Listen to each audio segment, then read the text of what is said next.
Welcome. In front of me is a Motorola One Vision, and today I'll show you how to capture a screenshot on the device.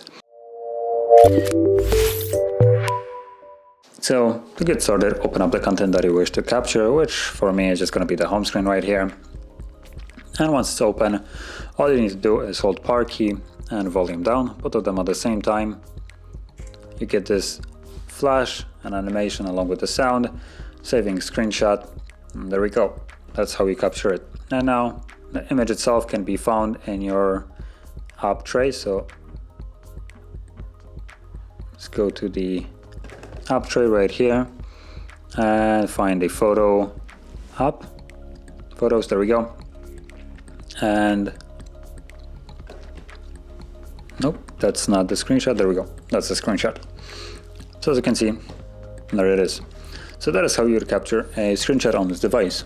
And if you found this very helpful, don't forget to hit like, subscribe, and thanks for watching.